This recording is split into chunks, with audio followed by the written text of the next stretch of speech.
அந்த ஜாதி சனத்தோடு அப்படிலாம் இருக்கிறோன்னு நம்ம வச்சுக்கணும். ஆக இதுதான் நமக்குடைய அமைப்பு.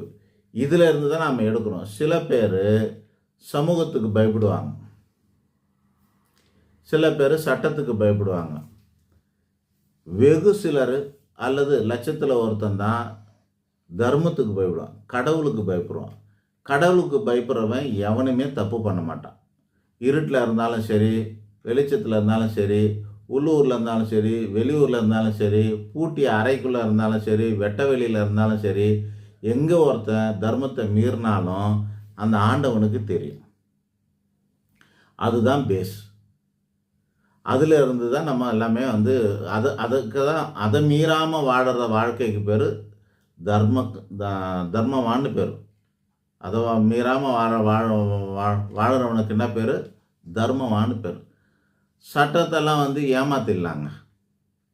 நிறைய பேர் ஏமாற்றிக்கிட்டே இருக்கிறோம்.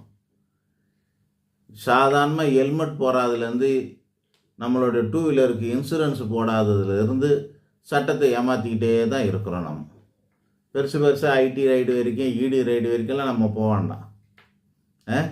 176 கோடியை நம்ம பார்க்க வேணாம், 176 லட்சம் கோடியை நம்ம பார்க்க வேணாம், 1000 கோடியை நம்ம பார்க்க வேணாம். அதெல்லாம் விடுங்க. அவன் சக்திக்கு ஏற்றமா அவன் பாரத்தை தூக்குறான். நம்ம சக்திக்கு அது பண்ணுறல. அதுபோல் சின்னதாக சின்ன சட்டங்களில் நம்ம மீறிக்கிட்டு தான் இருக்கோம். சட்டங்களில் நம்ம மதிக்கிறது இல்லை, பயப்படுறது இல்லை, மறைக்கிறோம். இது சமூகம். இந்த சமூகத்தில் இருக்க ஒவ்வொரு மனுஷனும் என்ன பண்ணுறான் தெரியுமா? உபதேசம் பண்ணுவான். ஊருக்கு தான் உபதேசம்னு சொல்லுவாங்க நம்ம காலத்தில். அந்த மாதிரி ஊருக்கு உபதேசம் பண்ணுவான். ஒருத்தரோட ஒரு பையன் கூட உண்மையாக இருக்க மாட்டான். ஒழுக்கமாக இரு, போய் பேசாத, எல்லாம் சொல்லி கொடுத்துட்டு அவன் அதான் பண்ணின்னு இருப்பான். இன்றைக்கி நாட்டில் நடக்கிற சொசைட்டியில் நடக்கிற விஷயங்கள் எல்லாம் எடுத்துக்கவே முடியாது. அந்த அளவுக்கு இருக்கும், நமக்கு தெரியாமல் இருக்கும். நம்ம சமூகத்தில் அப்படி இருக்கும். ஆனால் பெரிய பெரிய இடத்துல இருந்து தான் இந்த சமூக ஒழுக்கங்கள்லாம் கற்றுக் கொடுக்கப்படுகிறது. இப்போது ஒரு ஃபோன் வச்சுக்கிறோம். முதல்ல அந்த ஃபோன் வாங்கினவன் யாராக இருப்பான்? என்ன ஸ்டாண்டர்ட்? லோ கிளாஸில் இருக்கிறவன் வாங்குறானா, அல்லது மிடில் கிளாஸில் இருக்கிறவன் வாங்குறானா, அல்லது ஹையர் ஸ்டாண்டர்டில் இருக்கவன் வாங்குறானா?